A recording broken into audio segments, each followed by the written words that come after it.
When you travel, you are not spending money, you are buying memories. At sa falls na to, ang dami daw na buong memories.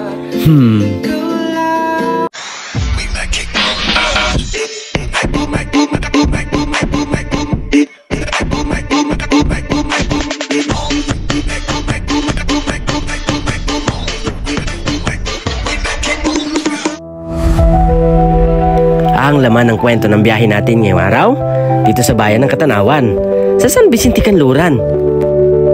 Isang falls na naman ang ating narating nang hindi natin inaasahan. Matalahan Falls talaga ang aming sadya. Dahil sa mga residenteng nakatira dito, may nagturo sa atin na meron daw isang nakatagong falls. Hindi raw naman gano'ng kahirap puntahan. At ang lakarin, hindi daw naman gano'ng kalayo yan. Kaya sinadya na natin yan.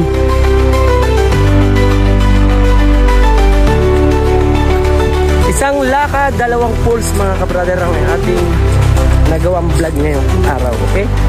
Ito yung pangalawang falls. Anong tawag daw? Tabio Falls. Dito sa San Vicente, Canluran. Dalawang falls ang napuntahan natin dito sa barangay na to, guys.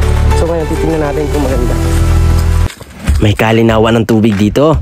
May nakapagsabi pa nga sa atin na kahit mainit hindi raw ito nakakatihan. Na kahit galing sa tag-init ay maganda pa rin ang tubig niya.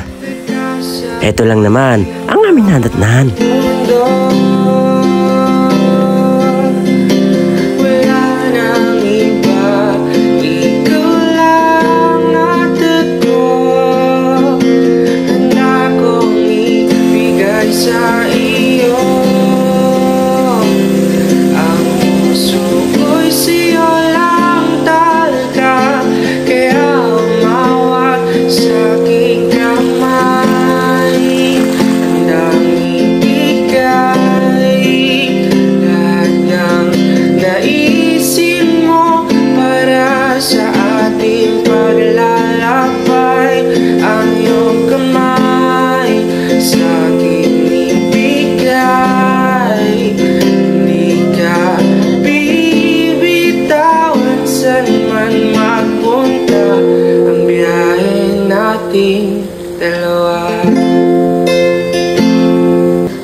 At ang unang upload natin dito, ang drone shot natin na naka-address sa General Luna. Lumabas kasi sa ating mapa, naka-address sa Villarica. Pero ang talagang nakakasakop sa lugar na to, ang Sitio Kaganhaw, Barangay San Vicente, Canluran, sa bayan ng Katanawan.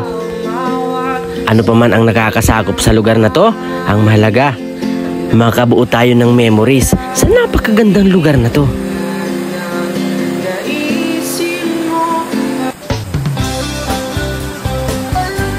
3 minuto na naman, nasayang ko ang buhay nyo sa panonood ng vlog ko.